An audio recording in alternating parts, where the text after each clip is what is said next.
दोस्तों स्वागत है आपका आज की बेहद बड़ी और महत्वपूर्ण खबरों में। दोस्तों आपको बता दें आज की बड़ी खबरों में, जी हां, सरकार का बड़ा फैसला कोरोना वायरस को लेकर। इसके अलावा आपको बता दें मोदी जी ने आज संपूर्ण भारत के लिए लॉकडाउन को लेकर कई अहम फैसले लिए हैं। इसके बाद आपको बता दें महाराष्ट्र सरकार को भी लेकर एक बहुत बड़ी खबर आ रही है, जो कि स्वास्थ्य बीमा को लेकर है। जी हाँ, लॉकडाउन में कहां पर और किन किन लोगों के लिए छूट है ये भी बताएंगे। जी हाँ, जिस किम जोंग को लेकर अटकलें अभी तक जारी थी वह अभी जीवित है। इसके अलावा आपको बता दें कोरोना वायरस के वैक्सीन को लेकर बड़ी खबर है। जी हाँ, जानेंगे सभी खबरें विस्तार से। तो दोस्तों आज हम आपको इस वीडियो में इन्हीं सभी महत्वपूर्ण खबरों के बारे में बताने वाले हैं, तो वीडियो को ध्यान से आखिर तक देखते रहिए ताकि आपसे कोई भी जानकारी मिस ना हो। तो दोस्तों आगे बढ़ने से पहले एक लाइक कर दीजिए। चलिए जान लेते हैं आज चीनी बीमारी की ताज़ा अपडेट के बारे में।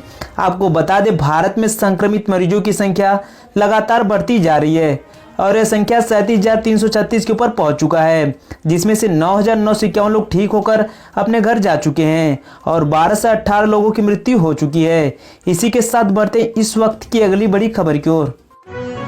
महिला जनधन खाता धारकों के लिए बड़ी खुशखबरी। सोमवार को खाते में जमा होंगे इतने रुपए। जी हां, महिला जनधन खाता धारकों के खातों में 500 रुपए की सरकारी सहायता की दूसरी किस्त सोमवार से मिलना शुरू हो जाएगी।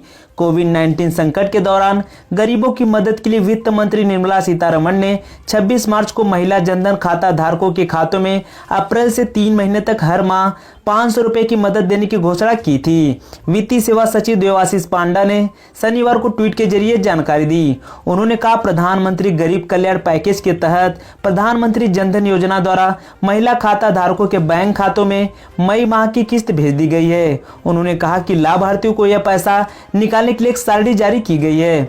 उसी के हिसाब से बैंक शाखा या ग्राहक सेवा केंद्र जाकर पैसा निकाल सकते हैं। इस पैसे को एटीएम से भी निकाला जा सकता है। महाराष्ट्र के स्वास्थ्य मंत्री ने किया ऐलान, सभी नागरिकों को मुहैया कराया जाएगा निःशुल्क स्वास्थ्य बीमा। जी हां, महाराष्ट्र के स्वास्थ्य मंत्री राजेश टोपे ने घोषणा किया है कि सभी नागरिकों को राज्य सरकार की स्वास्थ्य योजना का लाभ दिया जाएगा और महाराष्ट्र पहला राज्य होगा जो अपने लोगों को निःशुल्क और कैशलेस बीमा सुरक्षा प्रदान करेगा। जालना में शुक्रवार को महाराष्ट्र दिवस पर आयोजित कार्यक्रम के बाद टोपे ने संवाददाताओं से कहा कि वर्तमान में राज्य की 85% आबादी महात्मा ज्योतिबा फुले जन आरोग्य योजना के तहत कवर है और इसका लाभ शेष 15% आबादी को भी दिया जाएगा। ग्रीन ऑरेंज जोन में क्या खुलेगा और क्या बंद रहेगा, चलिए जाने विस्तार से। जी हां, केंद्र सरकार ने 3 मई को खत्म होने वाले लॉकडाउन को 2 सप्ताह के लिए और बढ़ा दिया है। शुक्रवार को गृह मंत्रालय ने इस बारे में आदेश जारी कर दिया है। यह आदेश आपदा प्रबंधन कानून 2005 के तहत जारी हुआ है। इसके तहत आम जनता को ग्रीन, ऑरेंज और रेड जोन में कुछ छूट दी गई है। गृह मंत्रालय ने कहा कि हवाई यात्रा, रेल, मेट्रो, इंटरस्टेट यात्राएं, स्कूल कॉलेजों का संचालन, ट्रेनिंग, कोचिंग संस्थानों, माल, सिनेमा घर, पूजा घर आदि पर प्रतिबंध पहले की तरह ही जारी रहेगा।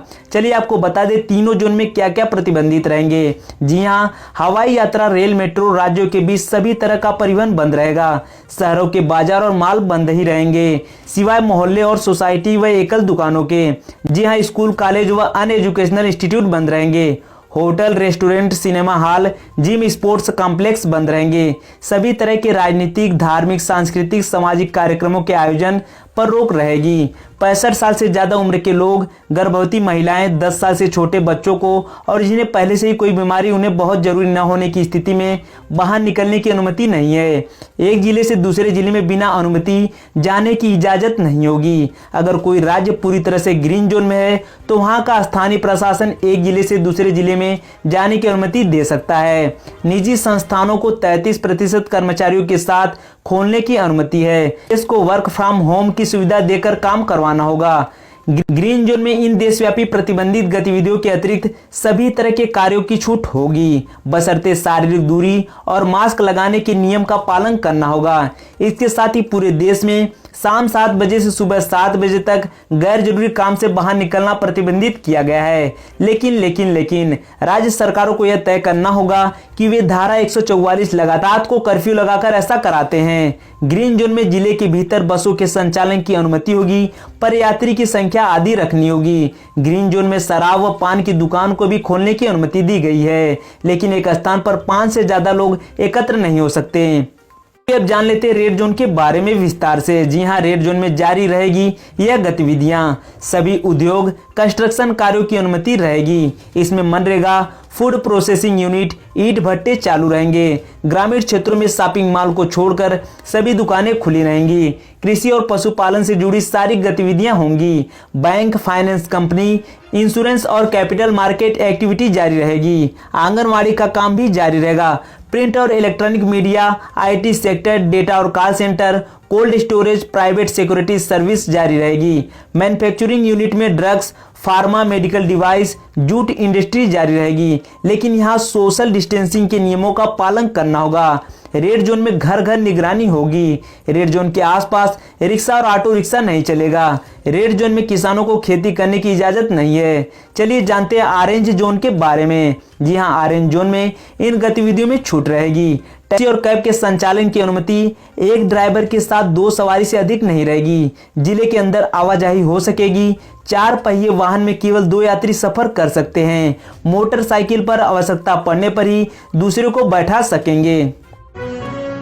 और 19 रेड जोन के साथ यूपी पहले स्थान पर। जाने किस तरह की मिलेगी छूट। जी हां, केंद्र द्वारा जारी सूची में उत्तर प्रदेश में 19, महाराष्ट्र में 14, तमिलनाडु में 12, दिल्ली में 11, पश्चिम बंगाल में 10, आंध्र प्रदेश में 5, बिहार में 5, चंडीगढ़ में 5 और छत्तीसगढ़ में 1 और गुजरात में 9, हरियाणा में 2, जम्मू कश्मीर में 4, कर्नाटक में 3, केरल में 2, मध्य प्रदेश में 9, ओडिशा में 3, पंजाब में 3, राजस्थान में 8, उत्तराखंड में 1, अंडमान और निकोबार द्वीप समूह में 1 और तेलंगाना में 6 जिले रेड जोन में हैं।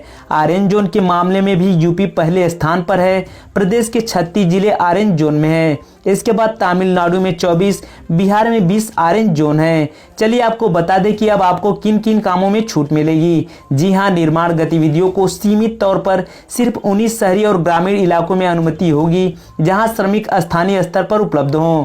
ग्रामीण इलाकों में सभी औद्योगिक और निर्माण गतिविधियां चलती रहेंगी। मनरेगा कामकाज, ईंट भट्टे, हर तरह की दुकानें खुल सकेंगी। जुताई बुआई, मंडियों में अनाज की खरीद बिक्री, सिंचाई, सभी तरह की खेती की गतिविधियां, पशुपालन, मछली पालन हो सकेगी। वहीं आयुष समेत सभी स्वास्थ्य सेवाएं, बैंकिंग सेवाएं भी खुली रहेंगी। प्रधानमंत्री नरेंद्र मोदी का गृह मंत्री अमित शाह, वित्त मंत्री निर्मला सीतारमण, रेल मंत्री पीयूष गोयल और सीडीएस जनरल बिपिन रावत के साथ बैठक के बाद सरकार ने बड़ा फैसला लिया। रेड जोन में शहरी क्षेत्रों में फैक्ट्रियों के लिए सीमित अनुमति दी जाएगी। दवा, चिकित्सा उपकरण, आईटी से जुड़े उपकरण के उत्पादन, जूट उद्योग समेत जरूरी वस्तुओं के उत्पादन वाली इकाइयां खुलेंगी। वहीं काम के समय अंतराल रखते हुए सामाजिक दूरी का पालन अनिवार्य होगा। रेड जोन में है दिल्ली के सभी 11 जिले। जी हां, दिल्ली के स्वास्थ्य मंत्री सत्येंद्र जैन ने शनिवार को बताया कि राष्ट्रीय राजधानी क्षेत्र दिल्ली में 11 जिले हैं और कोरोना की दृष्टि से सभी रेड जोन में आते हैं। उन्होंने बताया कि दिल्ली में कोरोना से शुक्रवार को 2 और लोगों की मौत होने के बाद मृतकों की संख्या बढ़कर 61 हो गई। दिल्ली में शुक्रवार तक संक्रमण के 233 नए मामले सामने आए। इस तरह कुल संक्रमितों की संख्या 3738 हो गई है, जबकि 24 घंटे में 73 लोग स्वस्थ भी हुए हैं। वहीं अब तक कुल 1167 लोग ठीक हुए हैं।